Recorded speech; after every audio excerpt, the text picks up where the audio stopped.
जय हिंद दोस्तों। Dictation start होगी 5 सेकंड बाद।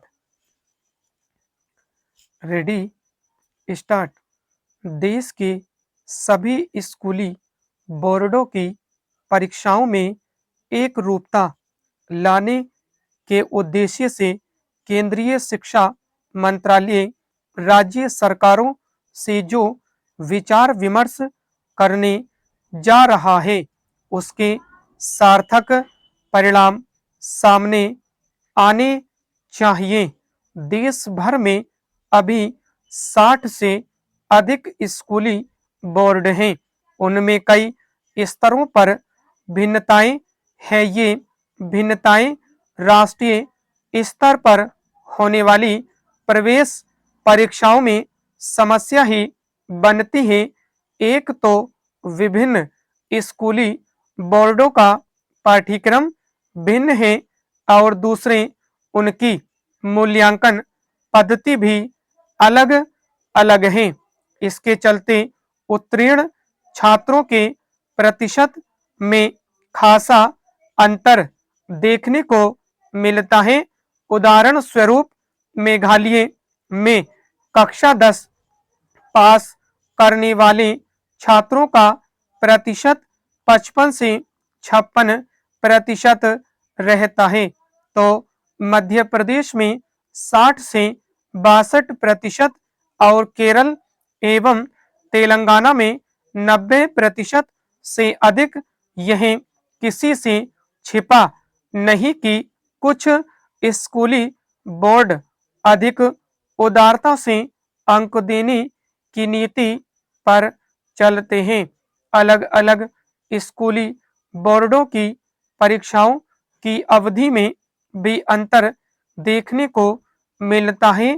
कुछ स्कूली बोर्ड एक माह से कम समय में परीक्षाएं संपन्न करा लेते हैं, तो कुछ यही काम 1.5-2 माह में करते हैं।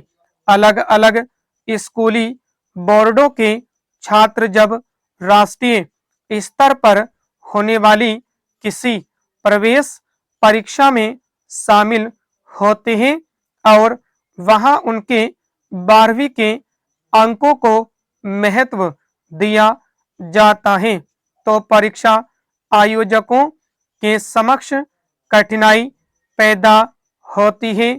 समस्या केवल यह नहीं है कि राज्यों के स्कूली बोर्डों में पाठ्यक्रम और मूल्यांकन के स्तर पर भिन्नताएं हैं। समस्या यह भी है कि केंद्रीय स्कूली बोर्डों के स्तर पर भी एक रूपता का अभाव इसका कोई औचित्य नहीं है, क्योंकि शिक्षा राज्यों का भी विषय है। इसलिए इसलिए उन्हें अपने स्कूली बोर्ड संचालित करने का अधिकार है, लेकिन इसका कोई अर्थ नहीं कि उनमें कोई साम्य ने नजर आए। यह साम्य इसलिए होना चाहिए क्योंकि इससे देश भर के छात्र एक धरातल पर आएंगे और उनमें स्वस्थ प्रतिस्पर्धा कायम हो सकेगी। सभी स्कूली बोर्डों के पाठ्यक्रम और छात्रों के मूल्यांकन में एक रूपता केवल इसलिए नहीं होनी चाहिए कि नई राष्ट्रीय शिक्षा नीति में इसकी आवश्यकता जताई गई है। यह इसलिए भी होना चाहिए ताकि सभी स्कूली छात्रों में एकत्व का भाव बढ़े। आखिर सभी स्कूली बोर्डों का पाठ्यक्रम करीब करीब एक जैसा क्यों नहीं किया जा सकता?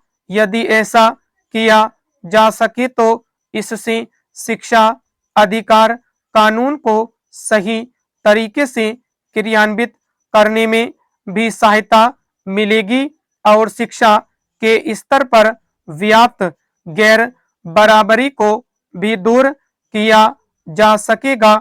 इसी कारण राष्ट्रीय बाल अधिकार संरक्षण आयोग ने स्कूली शिक्षा से संबंधित सभी प्रमुख सचिवों और सचिवों से पाठ्यक्रम, पाठ्य पुस्तकों और मूल्यांकन विधियों में एकरूपता सुनिश्चित करने को कहा था। स्टॉप।